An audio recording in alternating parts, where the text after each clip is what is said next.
The old school building, In what building? in the school corporation building. What are we looking at now, I don't know. Bianca? I heard August, August? September. Probably September for Yeah. us because of the budget. Mhm. Okay. Because the budget hearings will be here. It's gonna be a mess. Yeah, Okay. it's gonna be.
Hey, good afternoon, everyone.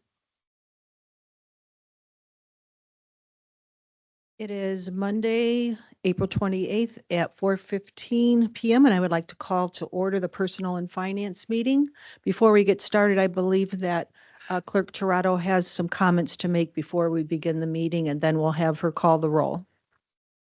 Good afternoon, members of the public.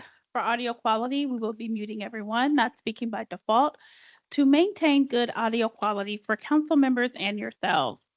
If you would like to speak during the meeting, during the public portion, please submit your requests in the chat. Directions to do so will be listed. We ask that you provide your full name and address, as those are required for all speakers at in-person council meetings. I will now call the roll. Committee Member Thomas Morgan, Present. Committee Member Dr. Davis, Present. Committee Vice Chair White, Present. Committee Chair Niskoski. Present? All members present.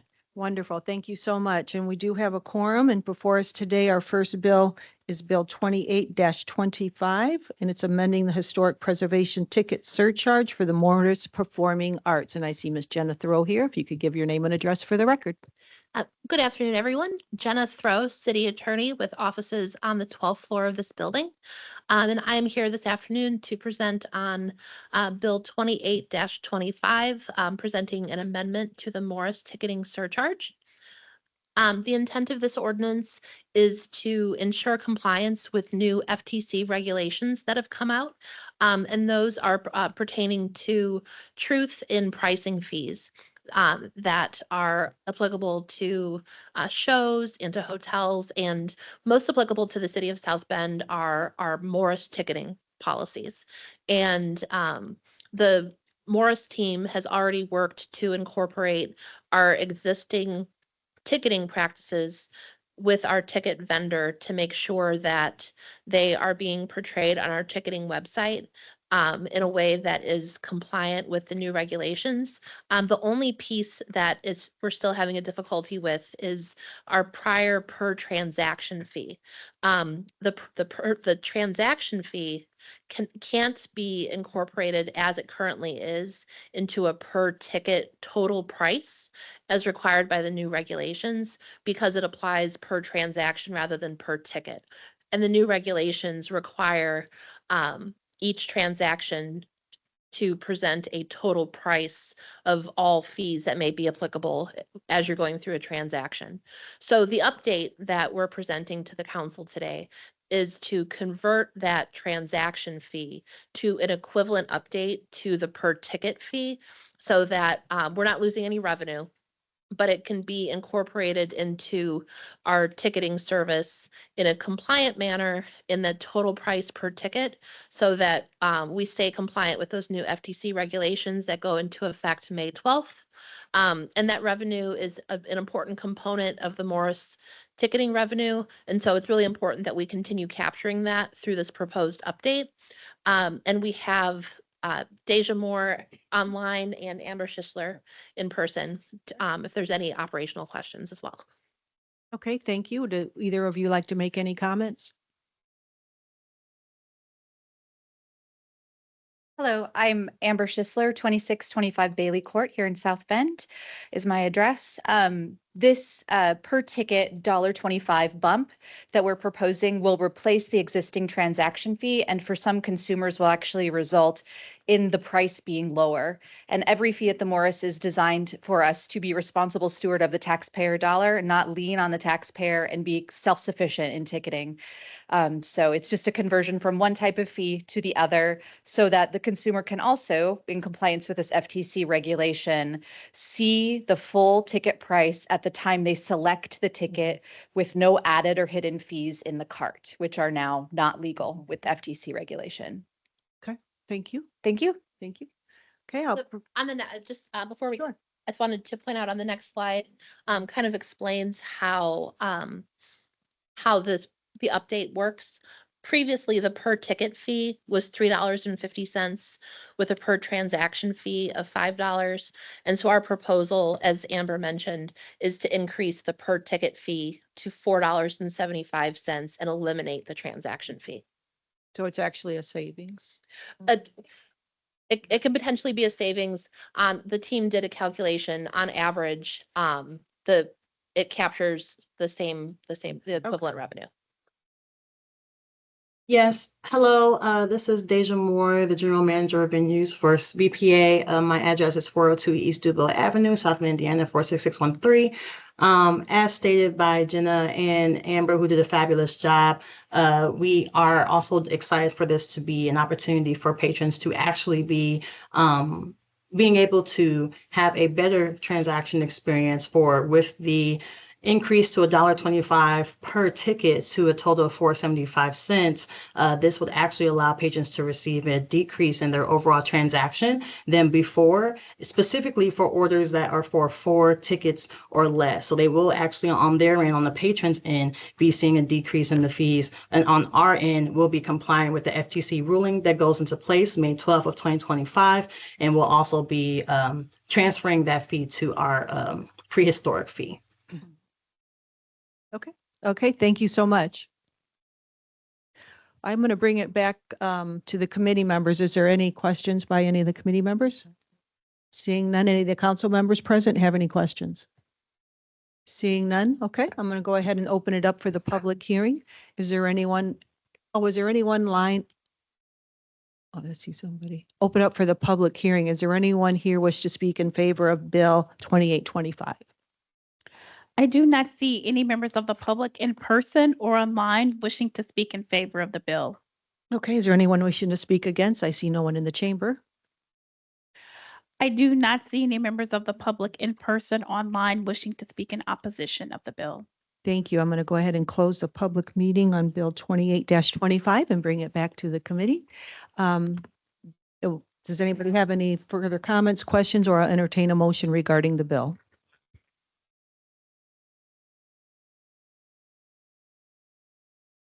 favorable recommendation. Second. Okay, there's been a motion and a second. Clerk Toronto, could you call the roll? Councilmember Thomas Morgan, Aye. Committee Member Dr. Davis, Aye. Committee Chair, Committee Vice Chair White, Aye. Committee Chair Niskoski. Aye. 4 ayes. Thank you. This bill will be sent to the Committee of the Whole with a favorable recommendation. Thank you so much, ladies, for coming today. There's no other business before this committee. I'm going to go ahead and close the meeting. It is now 4:22. Motion to adjourn. Thank you. The next meeting is at 4:25, which is Public Works and Property Vacation, which will start in 2 minutes.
Would have to do based on what's happened at the federal and state level.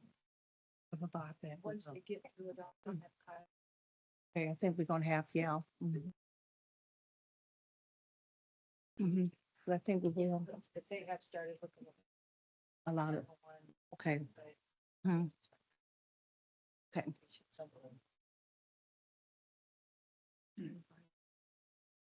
It is. Still in here, huh? Okay, good afternoon, everyone. It is now 4:25 PM, and I would like to call to order the Public Works and Property Vacation Committee. Clerk Toronto, could you call the roll for the committee, please? Councilmember Warner, Councilmember Dr. Davis, Present. Committee Vice Chair Gooden Rogers, Present. Committee Chair Niskoski, Present.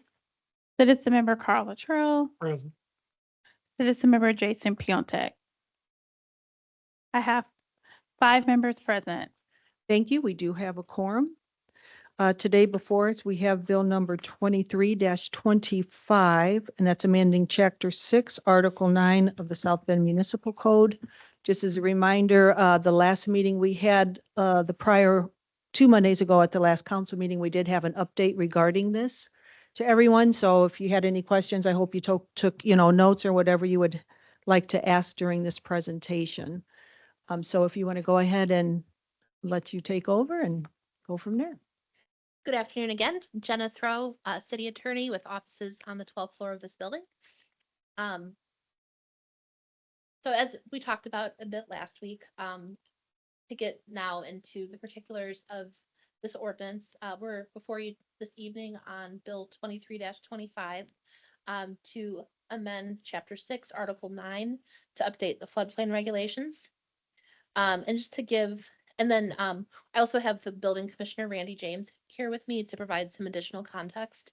But just to kind of give you a brief background of, and some of this is what we shared last meeting as well.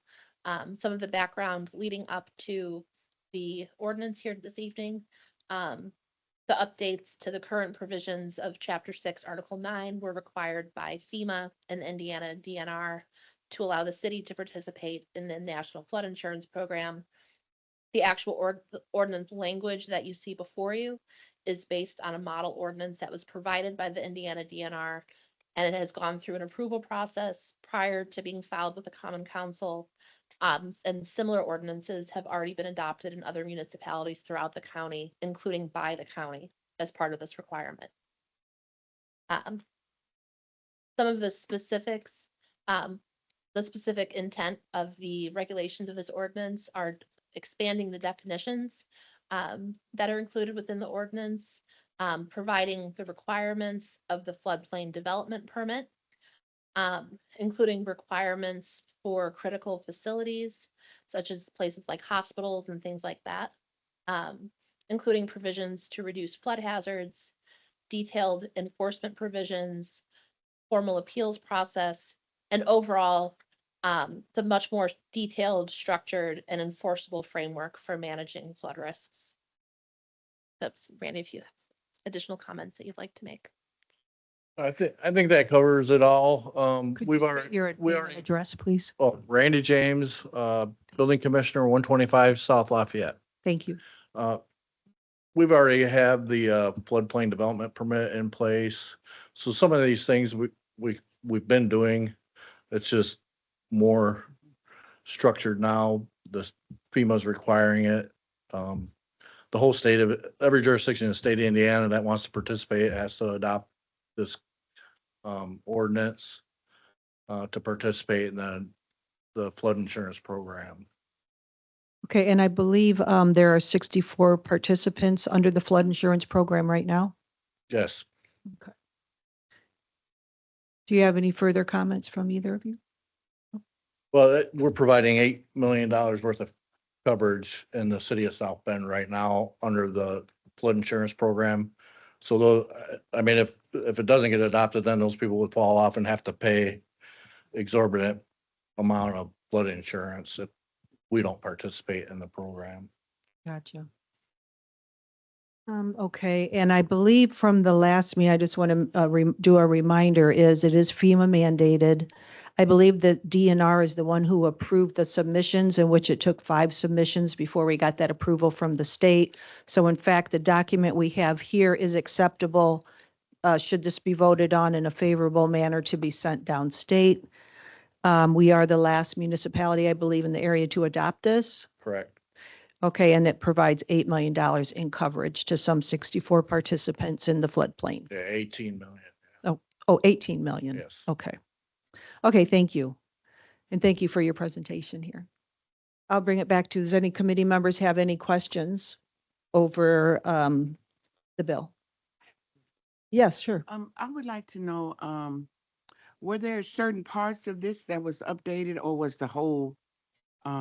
Because the new requirements were so detailed in the Okay. model ordinance that we received from the state, the bill that's before you was presented as a repeal and replace of the former Article 9 of Chapter 6. Okay, that's what I want to know. Thank you. You're welcome. Is there any other questions from anyone? No? Okay, then I'm going to go ahead and open it up for the public hearing. Is there anyone from the public here wishing to speak in favor of Bill 2325? I see no one present in the chamber. I do not see any members of the public in person or online wishing to speak in favor of the bill. Okay, is there anyone wishing to speak against the bill? I do not see any members of the public in person or online wishing to speak in opposition. Okay, thank you so much. Then we're going to go ahead and close the public hearing portion for this bill and bring it back to the committee. What is the pleasure of the committee? And is this a, what is a bill? Yeah, 2325. Bill 2325, go to committee of the whole with favorable recommendation. Okay, there's been a motion and a second to send Bill 25-23 to the Committee of the Whole with a favorable recommendation. Clerk Torado, or 2325. Clerk Torado, could you call the roll? Councilmember Warner, Aye. Councilmember Dr. Davis, Aye. Committee Vice Chair Good Rogers, Aye. Committee Chair Niskoski, Aye. Citizen Member Carl Latrell. Aye. 5 ayes. Thank you so much. That bill will be sent to the committee a whole with a favorable recommendation. Thank you both for coming and presenting for Thank us you. this afternoon. Thanks. Have a good day. Enjoy the warm weather. It's freezing in here. We are going to go ahead and close this meeting, and the next Health and Public Safety meeting starts at 4:40 PM. We are now adjourned. Thank you.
Good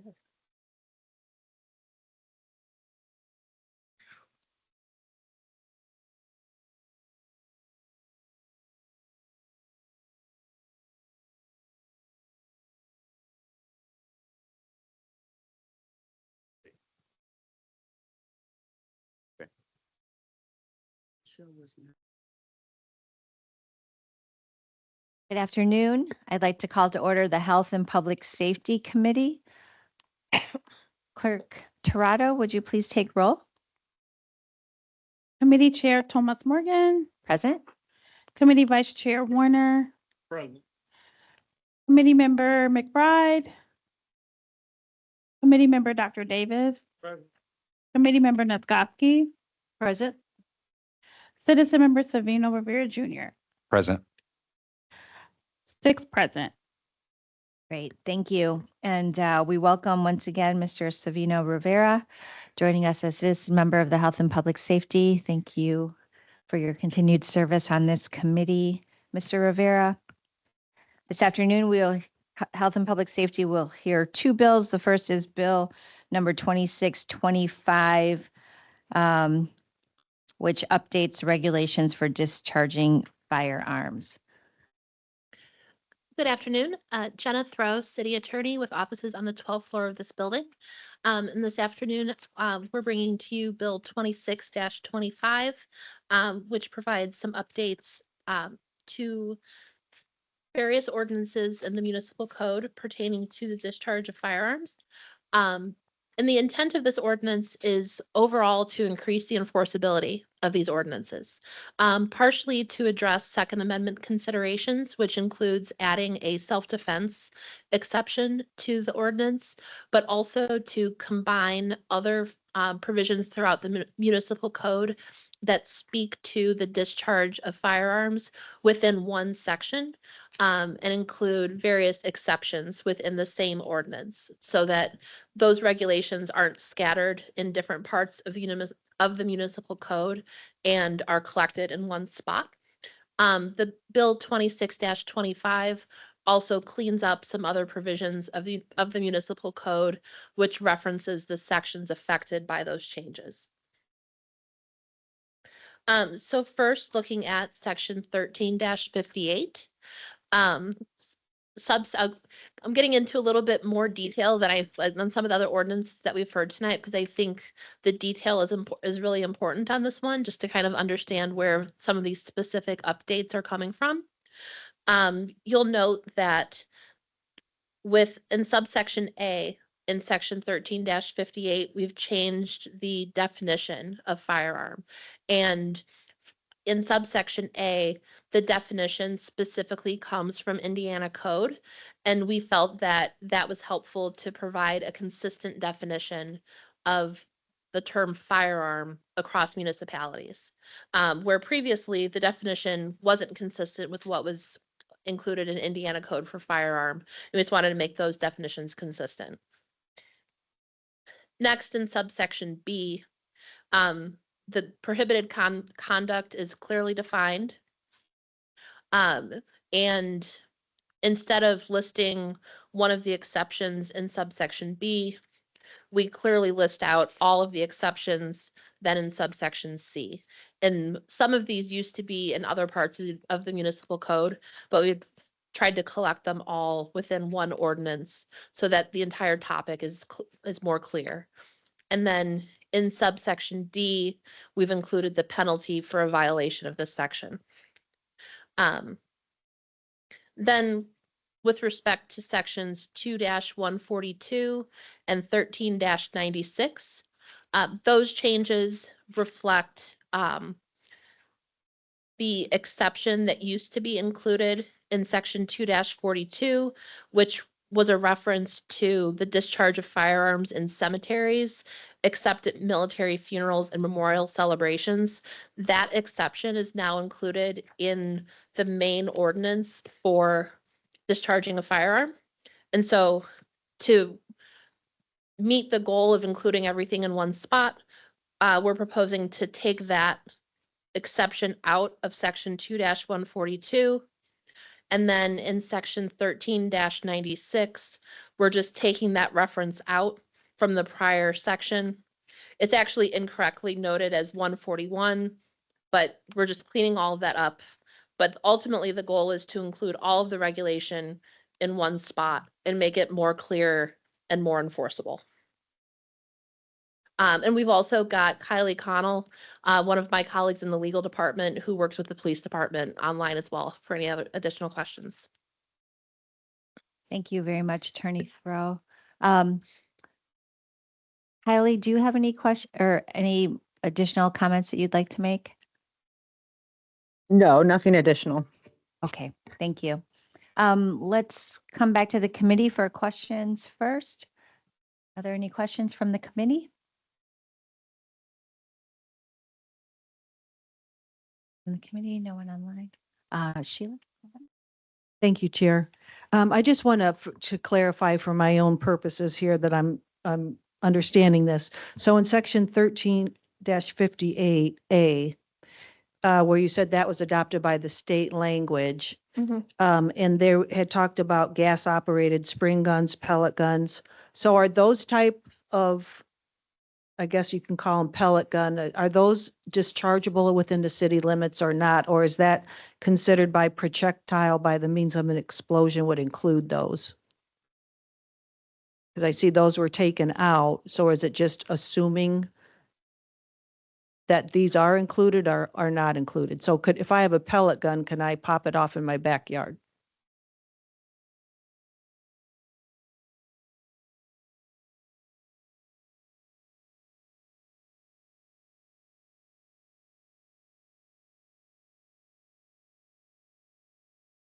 So I think it would depend on like the mechanism that's involved in that. And Kylie, I don't know if you have any knowledge as far as the mechanism that's involved in those types of guns. It does indicate includes any weapon commonly referred to as pistol, revolver, rifle, gun, shotgun, or machine gun. Right. But I see what you're saying about the means of an explosion. Right. So I'm going to assume that like an air gun or the gas operated, so those are allowed in the city limits. I just want to, or are they just assuming those are included in the state definition? I can jump in briefly. This is That would be Kylie great. Connell. This is Kylie Connell with offices at this building that you guys are at today. So the projectile, and Chief will be here this evening to better answer some of these questions as well. But I believe, if I remember our discussions correctly, that projectile would include some kind of like explosion mechanism. And that I don't think the air soft guns would quite have that explosion mechanism. But I will certainly make sure that that's correct, and I'll make sure that we have that answer for this evening. Okay. Thank you so much. I I- appreciate that. And that does seem consistent with by means of an explosion. Right. I just wanted to clarify Yeah. that so really these other types that are listed down here are allowed to be fired off in the city limits, but the other ones that cause, as the state definition, are not. Mhm. Okay. And then my other question that I have, where it says, in one part of this, it says, talks about the $2,500 fee, and that would be in section D. Any person in this section is exemption set forth in subsection C may be cited or a citation up to $2,500. And then when you go into section 3, it says shall be issued an ordinance citation for $2,500. So is one case, it could be less than 2,500, or should that may in section D be a shall, or is there a reason why one says may and one says shall? So in other words, if you violate this and discharge a weapon, I mean, in my mind, it should be a $2,500 fine regardless, but I just noticed the two main and shalls are in two different places.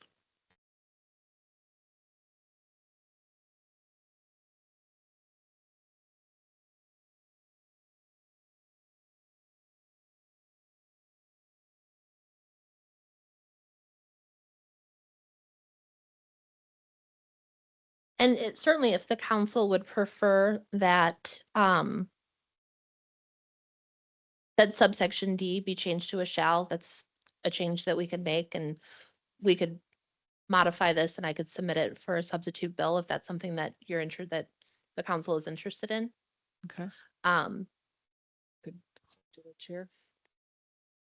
Attorney Throw, is there a rationale from change for it to be may versus shall in your drafting of this? so typically,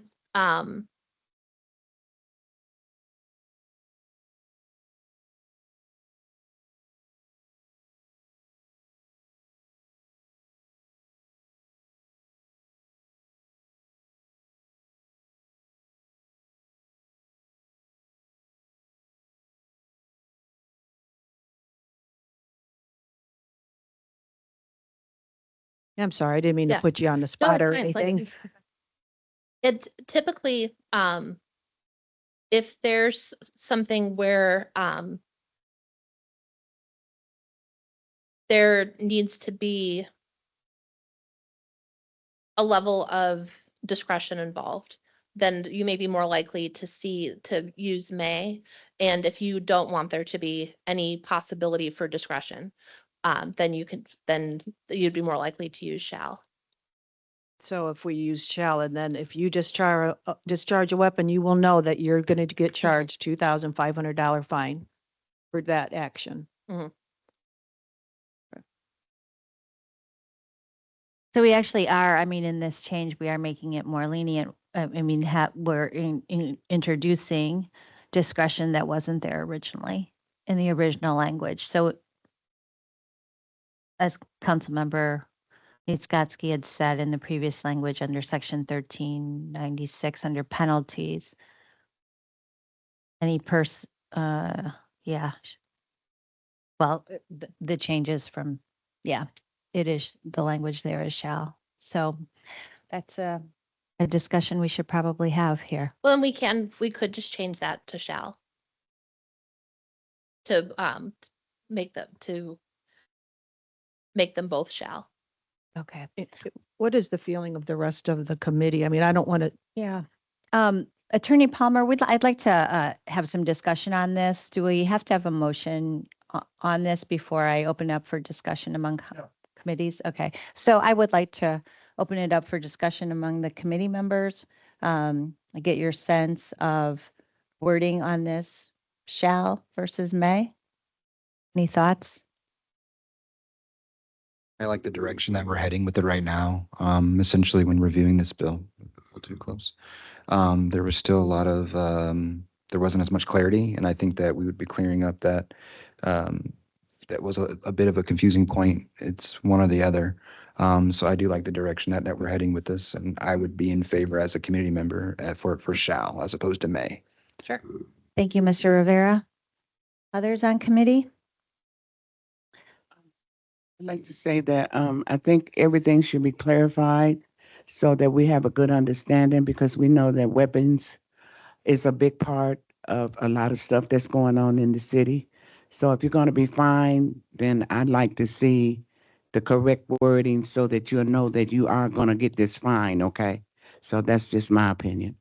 Thank you, council member. Other committee members right now? I like the word shall a lot more. It's more clear to me for that. I still, when it comes down to these kind of situations, holidays and 4th of July and New Year's Eve and all those kind of things, I just still wonder about enforcement and all that. But I think shall helps them to be able to enforce it better. Any other committee members with opinions on this point? Council members? I just have one question. Yes, Councilman And White. it's located section 13-58. It's very clear, it shall be unlawful for any person to discharge a firearm in the city limits. And I'm looking at when we have these special holidays, especially New Year's Eve, and they're going all over. How will they be able to identify, where those individuals are using their firearms And it's at a point, that you really can't get in sleep because they're going just constantly along also with other, fireworks. So how would you begin to identify who's shooting, and who's not? And then what is the process for, the enforcement? Kylie, I don't know if you're able to speak on that question as far as like how they're able to identify the yeah. fireworks as distinct from And the shooting guns and firearms. things as Yeah. well? I could address these questions. So it's going to be the same way that they do it now for any kind of firearm that's discharged or anything that sounds like a firearm. Officers are going to be sent there, dispatched, and it'll be up to what they can find. I mean, if they can't find anything related to an actual firearm, then they can't enforce it. So if it's found that it's a firework, well, then obviously they still wouldn't enforce it. It's a firework, not, I mean, they might have something else they can do for that, but it wouldn't be the firearm discharge. So it's going to be the same kind of investigation, needing the same sort of evidence that they would normally have for a criminal investigation. Maybe not to the same level, but it would still require some kind of documentation, some sort of evidence that they have a person with a firearm, and truly believe that this person has discharged the firearm. In regards to enforcement, this would be a ticket that they would write. So it would be like any other ordinance violation. They would write the ticket, give it to the individual, and the individual would follow up with the Ordinance Violation Bureau. Okay, thank you. Does that answer your questions, Councilwoman White? Somewhat. I'm still concerned because so much, I mean, when you have these special holidays, you can't, I mean, it's all over and it's very difficult to pinpoint, but I'll give it some more thought. If I Okay. have any ideas, I'll send it to you. But Okay, I think that our citizens we get calls and they are constantly really afraid to even come out their homes Mhm. because the guns are going off. mm-hmm, I think this is good, a great beginning, a good ordinance, but we have to make sure that, it's enforceable and the process is in place. mm-hmm. Mhm. Yes, Council, President Lee. Yeah, my question is, in the process of when shootings occur, will individuals automatically be issued that $2,500 ticket if they're involved in a shooting? If we change that word to shall. Yeah. Mhm. Kylie, can you speak to that? Yes, I can try. I apologize. I do have a young child who's not quite cooperating. Just keep myself off camera. Okay. Okay, so okay. They only do that when you're on a Zoom call. Yeah. Mhm.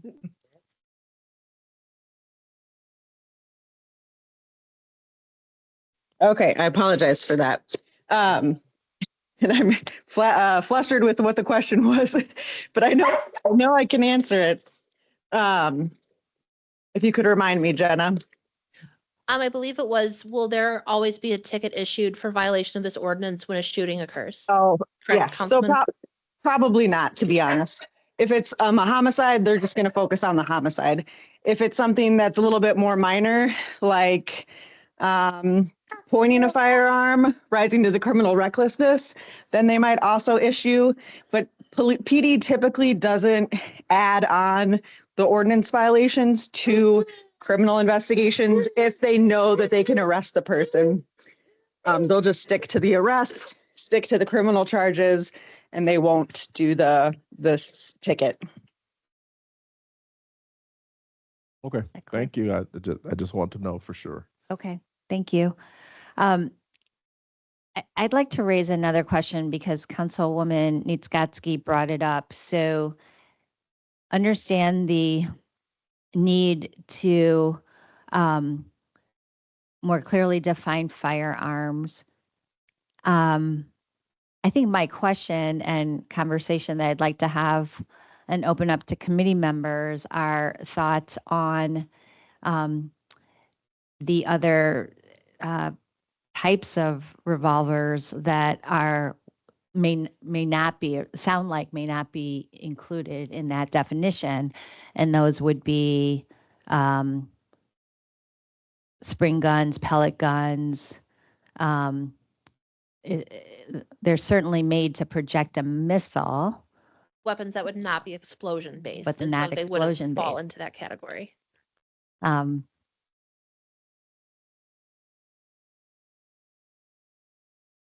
Is there anything in state code that addresses that? So we, in putting this ordinance together, we originally looked at changing the definition to be more consistent with the state law definition. I don't know there's necessarily anything I know in general, state law is very restrictive on what municipalities can do to restrict firearms. And those regulations are changing all the time. And so I don't necessarily think that there's anything that would, and also where those regulations exist, they do typically apply to this definition of firearm. And so to the extent that we want to look at dealing with things like spring guns or pellet guns, I don't know offhand of any specific Indiana law that that speaks to that, but I believe that the Indiana law that prohibits municipalities from doing more tend to use the definition of firearm that we have here. So to answer your question, I think Kylie, go ahead. Yeah, so the purpose of this part of the ordinance was specifically firearms. So that's why we Yes. wanted to focus it on the firearm definition. But certainly if there's other things that the Common Council wants to regulate, we can look into that, but it would not fall under the firearm discharge. It would be a separate thing. And I think it's Okay. an important distinction because of Yes. all the firearm laws and because of the no, you're not having to register anymore. Like, I think having that distinction between firearms and everything else is important, and that we keep them separate, that we don't try to combine those two. I think it's best if it's a separate ordinance, if that's what's needed. I would agree. That might be something that this committee and council could continue to discuss. But for now, we will not be addressing it in this bill. Would Councilmember Nitzgotsky, would you like to make a motion to change language? I myself would like to make a motion that in that section, 13-58D, changes C above, comma, from may to shall, so that we're consistent when an officer goes out, and maybe this has been an issue before, but they couldn't narrow it down, and now it's an issue again. A bullet goes up, it comes down. And I think it should be a clear understanding that if you do that in the city limits and you just charge that weapon, it's a $2,500 fine. So I would like to make a motion that be changed and have a substitute bill. Second. I just want to ask, just to clarify, point of clarification, Council Attorney Palmer, is it appropriate that we make this motion in committee and send it forth this way? Yes. Okay. This amendment has been proposed and seconded. Clerk Torado, would you please take roll?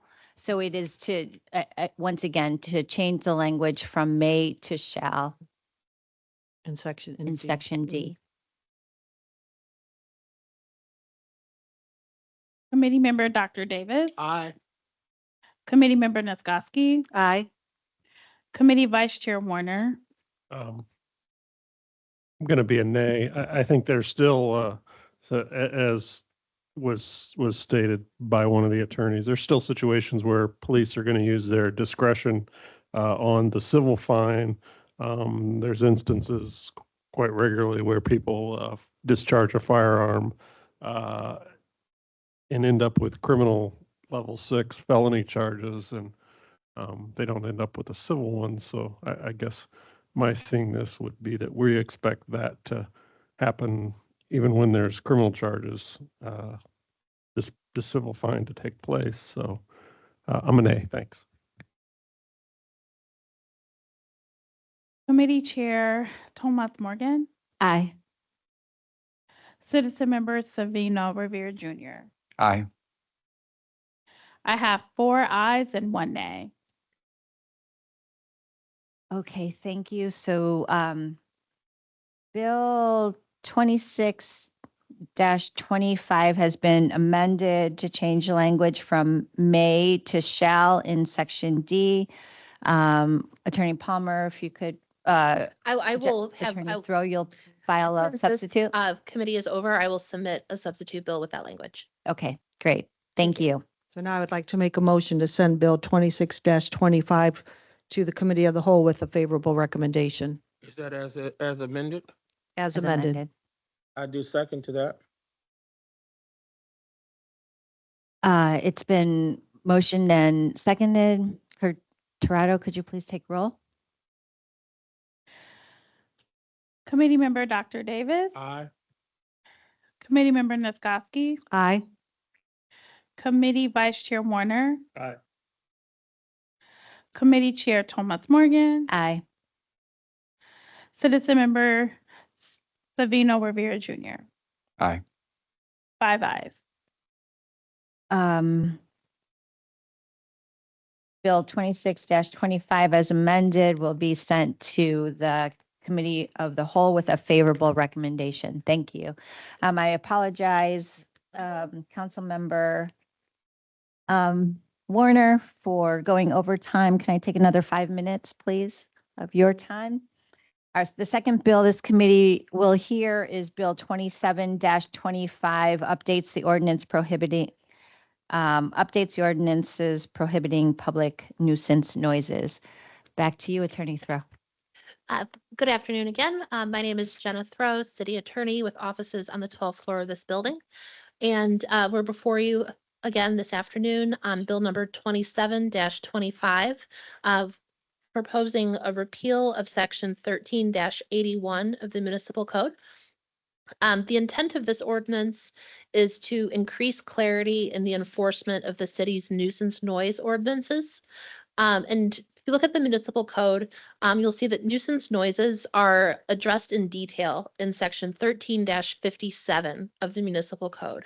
And section 13-81 addresses a similar topic, but with much less detail. And concerns were raised that overlap may cause confusion in enforcement, and that 13-81 was not specific enough to necessarily be enforceable. And the recommendation is to repeal 13-81 and proceed with enforcement under 13-57. So just to be clear, this isn't suggesting that we repeal the enforcement of nuisance noises.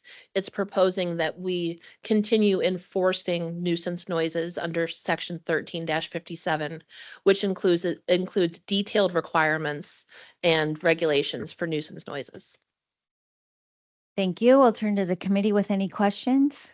So basically, Committee members? oh, sorry, me. Yes, Councilman. Eliminating that will not hurt us in a way because they were basically overstatements, kind of. That's what you're saying. Or And Kylie Connell is still online for assistance if there's any additional questions that I can't necessarily answer. But section 13-81 was essentially less detailed. And to the extent that it overlapped with section 57, it would have been just duplicative and less detailed and a little bit more vague. And section 13-57 was more detailed, and they covered basically the same topic. And it was our recommendation to focus on enforcing 13-57, which covers basically the same topic. Is there anything that's left out from your point of view? Kylie? Anything left out? No, this covers everything. So this Our amendment would cover everything that we want to cover. Having the two parts just opened us up to confusion about, well, why do you have two different sections of noise regulation? And why this one has one criteria and this one has another criteria. So it's just really clarifying the language, making it clear in one section, and not making it vague, because that's important.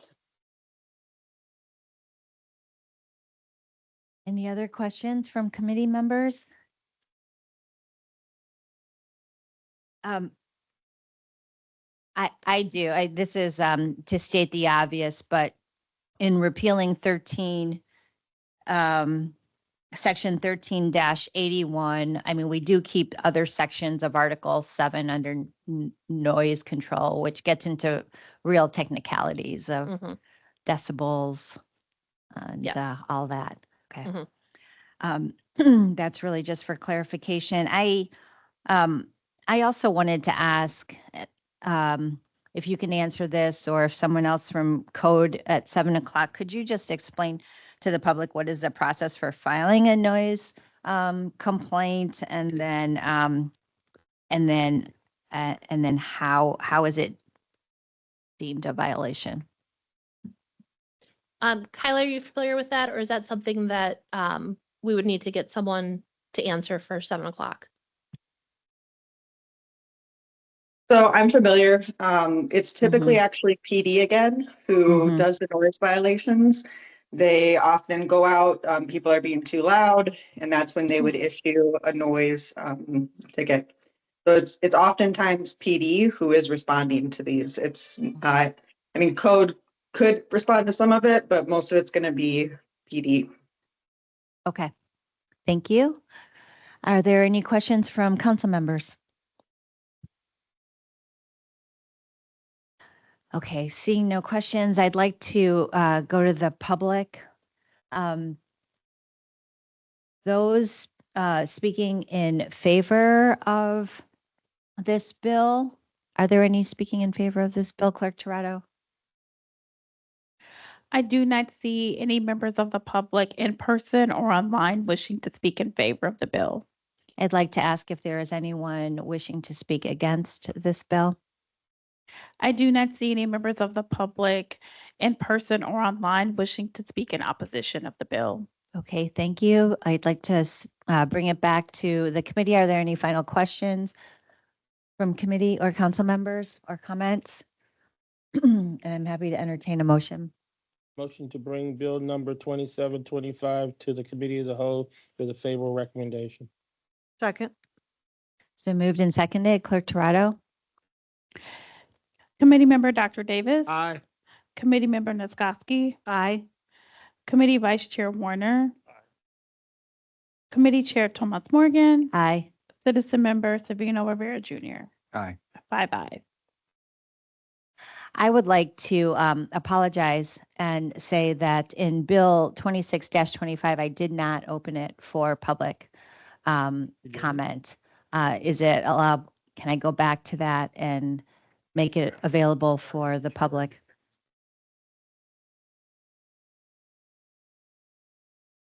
It wasn't.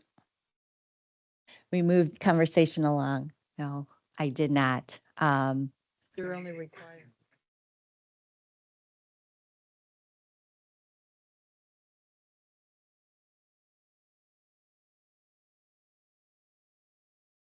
Okay. I would just like to ask if there's anyone from the public who is here to speak to Bill 26-25, to please present yourself.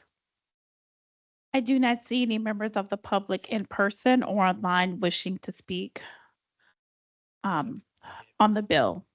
Okay, thank you. With that, then we will be having, remember to do that at 7 o'clock. Thank you so much. This adjourns Health and Public Safety for the evening.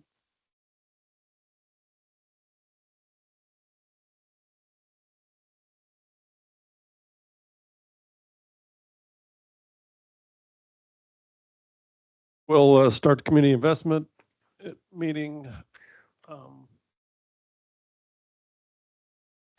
Committee Chair Warner. Present. Committee Vice Chair White. Present. Committee member Bolden Simpson.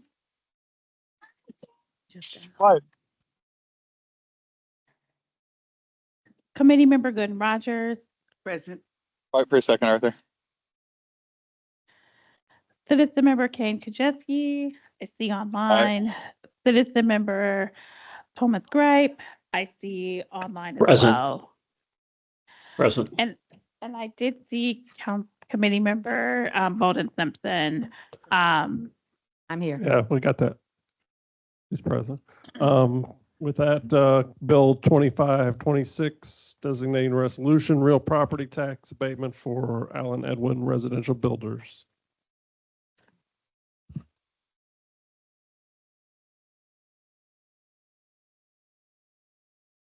Good morning, Commission or Council members. Joe Molnar, Assistant Director of Growth and Opportunity with offices on the 14th floor of the County City Building.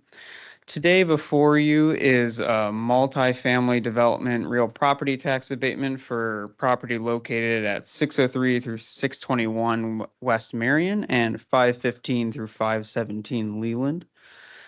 Here is a map on the left hand of the screen indicating the location of the property just north of Lincoln Way West and about a half a mile northwest of downtown. And on the right, a zoomed in map of the parcels. It's a little bit of a jigsaw shape, but there are two lots here, as well as the larger conglomeration of lots just across this private property owned by this property here. In total, I believe there's 8 lots that would be receiving the tax abatement for the overall project with Allen Edwin. This is an aerial of the site from 1972, back when it was entirely built out. If you focus in on this property here, you can see how the area has changed in the previous 50 years. This is the site then today. So a large loss in the housing stock in this neighborhood. In 1960, the overall census tract of which this is part had about 3,200 people. In 2020, that had declined to 1,600, so a 51% decline in the most recent 60 years.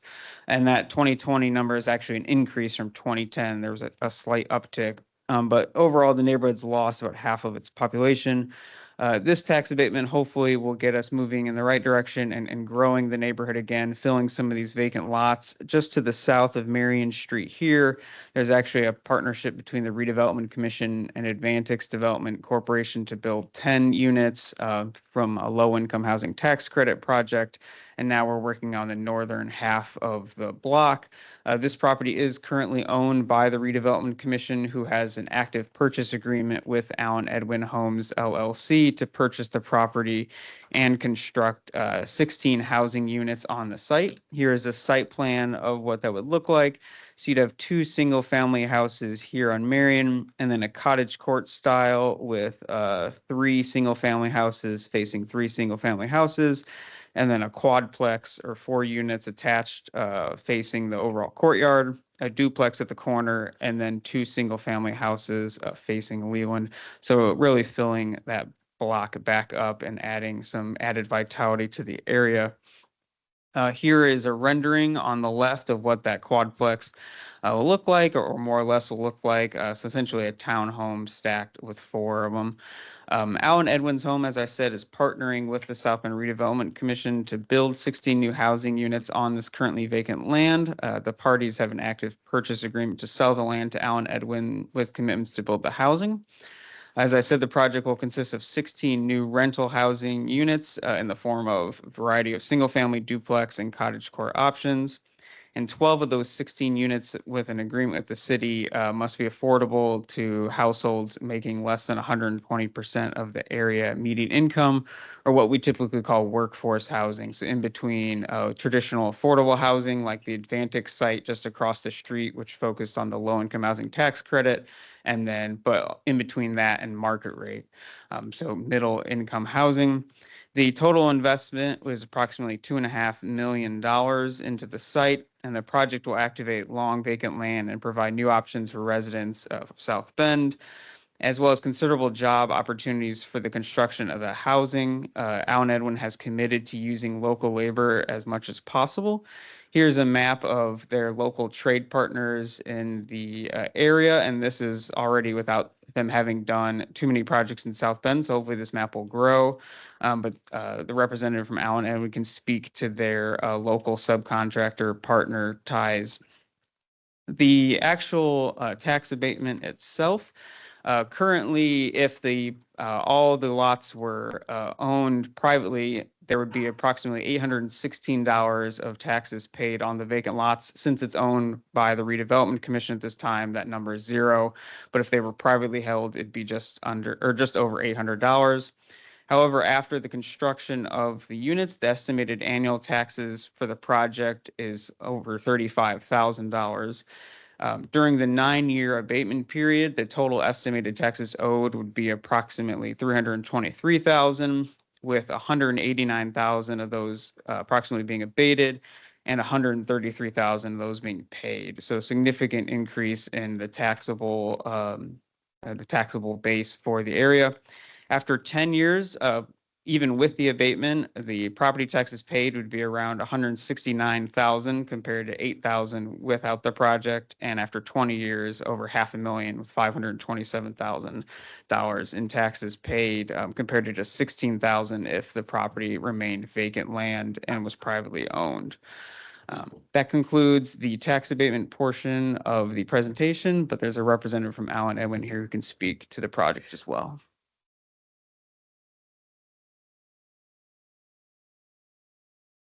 Thank you. My name is Brian Farkas. I'm the Director of Workforce Housing for Allen Edwin Homes.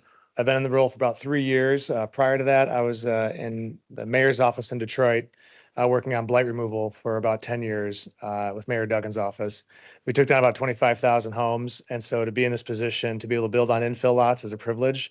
And we're very excited to be here in South Bend. So thank you for the presentation, Joe. And any questions? Can you give us a timeline regarding the project? Yeah, so we're actively engineering right now on the site. We've been doing several walkthroughs with city staff to walk through engineering, power line placements, things like that. We intend to close in July. Right after that, we will start working right away. Okay. Thank you. I see Mr. Gripe online. Mr. Gripe. Yes. Hi, Brian. How are you doing? Good, sir. How are you? Good, good. I've got a couple questions, if you don't mind. Excuse me, how much was the land? How much did the city sell you the lots for? I believe that was $1,000. Okay, each? I think in total. In total, okay. That's the first question. Second question is, what are your estimated rents on these units? Excellent question. So we're going to maintain this per the term of the agreement for 15 years. They're going to be workforce housing rents. So they will be under 120% AMI for 12 of the units. 12 of the units. And in layman's terms, what that means is they're probably going to come in at about $1,500 to $1,600 a month in rent for the brand new 2-bedroom house. Okay. That'll be the max we can charge. So we'll be under that. Right. The last question, and this is really not necessarily for you, but for the city. If Allen Edwin's decides to sell these units before the termination of the abatement period, does the abatement follow to the new buyer? As for the abatement, I believe they would have to provide notice to us of that occurring, and they'd have to keep to the commitments of the rental housing. There also would be preclusions in the pre-existing agreement we have with Allen Edwin that they keep the units affordable for those, or at those affordability levels for 15 years anyway. So there's mechanisms to have for Allen Edwin to own these for the 15-year duration beyond just the tax abatement as well. Okay, so it sounds like you could transfer them if they live up to the existing obligations. After the 15 years, Right. Yeah. Okay, last question. And then the abatement would be, the abatement's only a 9-year term, so the abatement would have already concluded 6 years prior to that. Right. Okay. The last question is just really more aesthetics. This is again to the city. It does not look like by the drawings, these units really blend in to the style of the homes in those neighborhoods, you know, like American fourplex, bungalow, Cape Cod, that type of thing. Is there a concern by the city that these things will basically just stick out like a sore thumb and it won't blend into the neighborhood? I don't think so. No, the Allen Edwin has been working with city planning and city zoning over the past year or 12 plus months to get this designed to make sure it fits in with the neighborhood, making sure the setbacks are contextual to the surrounding neighborhood. These are supposed to be designed in a way that they do integrate well into the surrounding area and aren't, you know, like you said, sticking out like a sore thumb. They're not suburban in design. They don't have a giant garage on the front of them, but they reflect the character of the surrounding housing. All right, thank you. Thank you. Any other committee members with questions? Yes, I have a couple. Councilmember Gooden Rogers. I would like to know, didn't I just hear you say you was building 10 units, low income? No, I'm sorry, just south of Marion Street. If I bring up the map here. So sorry, there's a triangle portion right here just south of Marion Street. That is also owned by the Redevelopment Commission, which did a separate deal with Advantix Development Corporation. They were awarded a low income housing tax Okay, credit. Yeah, I just wanted clarification. Okay. So it is a nice mix here where on both sides of the street, we have two different income brackets, both under the market rate level, really living up to that, you know, trying to get a mixed income neighborhood where multiple people will be able to, you know, cohabitate and exist together. Okay, I just wanted clarification. Thank you. Any council members? Fine. Seeing none, we'll go to the public. Any members of the public wishing to speak on the resolution? Resolution 2526. In person or online? Seeing none, I'll bring it back to committee. Committee members, any comments? Motion, comment? I did think of something, Chairman. Okay. I do want to commend you that the mixed income neighborhoods is very important for the school corporation. So we don't have concentrations of poverty and that, you know, it affects our school. So thank you for that.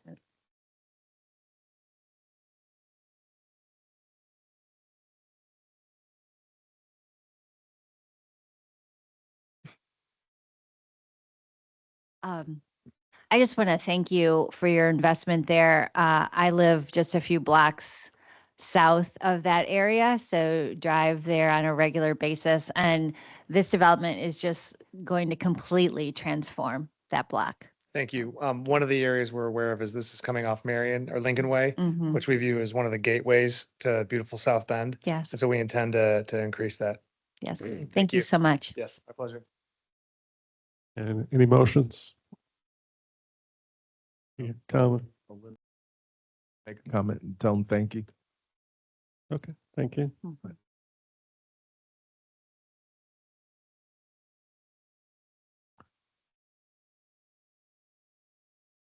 Okay, I'll make a motion to send the Oh, bill yes. 2526 forward with a favorable recommendation. I second the motion. For Toronto, can you please do a roll call? Committee Member Gooden Rogers, Aye. Committee Member Bolden Simpson, Aye. Committee Vice Chair White, Aye. Committee Chair Warner, Aye. Citizen Member Kane Kunjewski. Aye. Citizen Member Thomas Gray. Aye. 6 ayes. Thank you. And with that, the meeting is adjourned. Zoning and annexation. About to call the zoning and annexation meeting to order at this time. We have one of our citizen members, Ms. Odom. You can welcome to the stage, platform, whatever we are. Oh, yeah.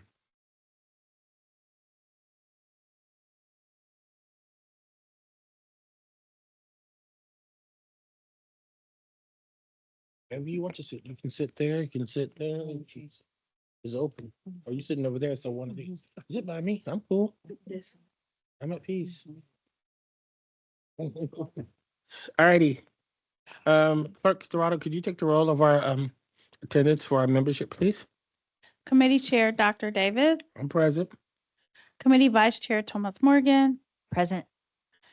Committee Member Warner. Present. Committee Member White. Present. Citizen Member Henry Davis Jr. Citizen Member Stacy Odom. Present. 5 members present. Thank you. We will now hear bill number 1425.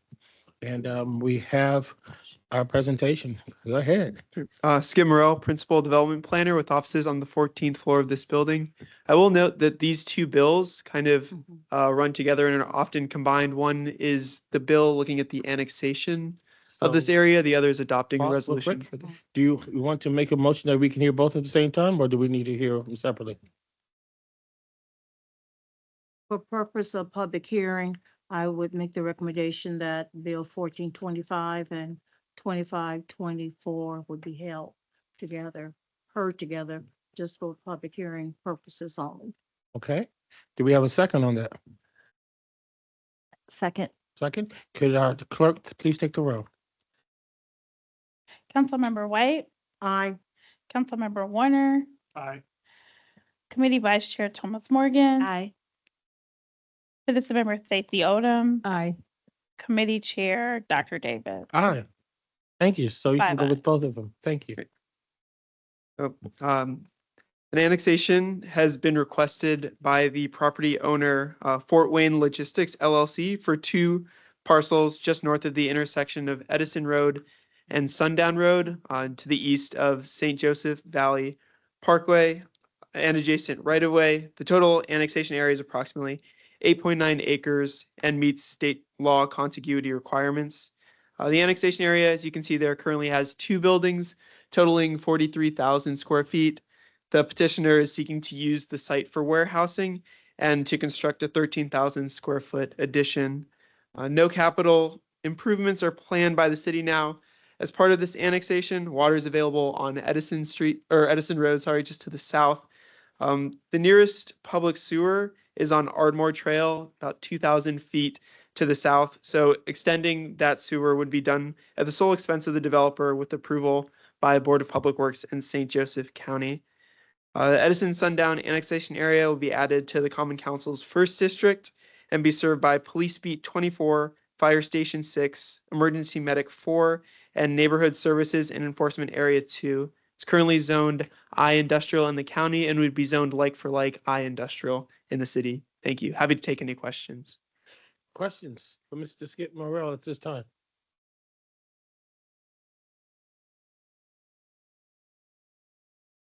Okay, not that we have our presenter.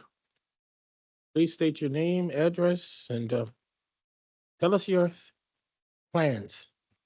Well, welcome back. Seen you before.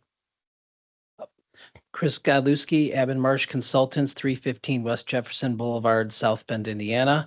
I represent Kevin Bone, the owner of the property, Fort Wayne Logistics. If I can't answer any questions, he can. As Skip mentioned, it's an annexation, and what I brought here is just a proposed preliminary plan. It's pretty close to being a final plan, showing the building addition coming off the west building towards the road.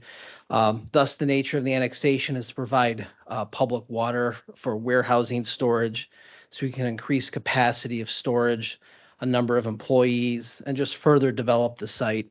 And I think somewhere down the road, much further down the road, I think he'll eventually be served by sanitary sewer, assuming this annexation goes through. He'll be using his current septic system at this point.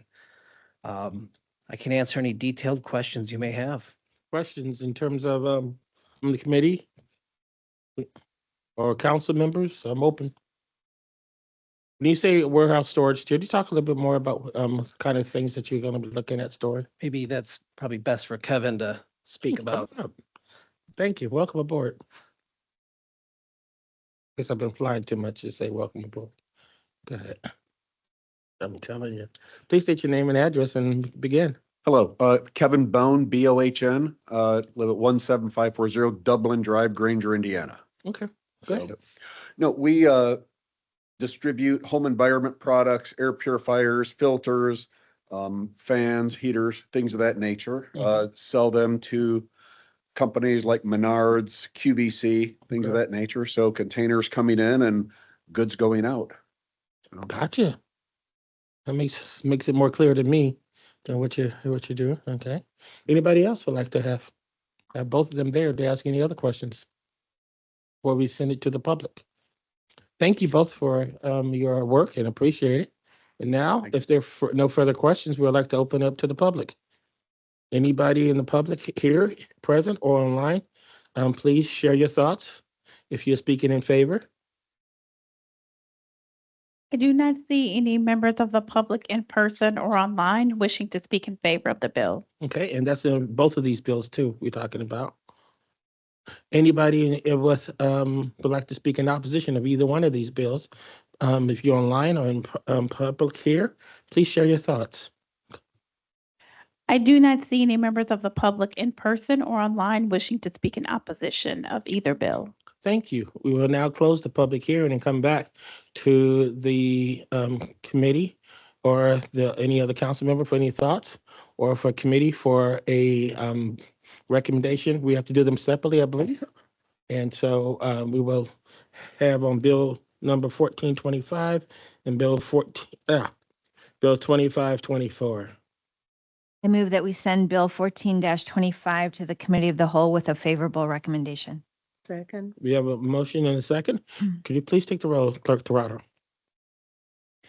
Councilmember White, Aye. Councilmember Warner, Aye. Committee Vice Chair Thomas Morgan, Aye. Citizen Member Stacy Odom, Aye. Committee Chair Dr. Davis. Aye. 5 ayes. Thank you. And now, what is the pleasure of the committee for bill number 2524? Anyone? I'd like to make the motion that Bill 25-24 be sent to the Committee of the Whole with a favorable recommendation. Okay. We have, pardon me. The full council, I'm sorry, to the The full full- council. Okay, it's going to the full council. Mm-hmm. All right. Resolution. And you had a second from Councilman Warner. So, pardon me? Okay, so now we are ready for the vote. Roll call. Councilmember White, Aye. Councilmember Warner. Aye. Committee Vice Chair Thomas Morgan, Aye. Citizen Member Stacy Odom, Aye. Committee Chair Dr. Davis. Aye. 5 ayes. Thank you. Great to have 5 ayes. And we'll see you all tonight at 7:00. And yeah, thank you for everything. And that brings us to the close of our zoning annexation meeting. We are adjourned. Thank you to our citizen member who comes faithfully. I appreciate it. He is. All right, just a informal meeting. Hold on, everyone. We got to do the informal. We'll have our invocation from Pastor Davey Troxel. I have the pledge, roll call, report from committee on looking at the wrong one. Sure is. Subcommittee, we'll have Pastor Jim Bayer from Gospel Center Missionary Church. We'll have reports from subcommittee, April 14th. I don't think there's any special business. I don't think there are no reports from city offices. We'll go to the Committee of the Whole and hear those. Bills on third reading will be those that come approved through the Committee of the Whole. We have 2 resolutions, and then we have 1 bill on first reading. So thank you, everybody, for your time, and we look forward to seeing you at our 7:00 meeting. Thank you.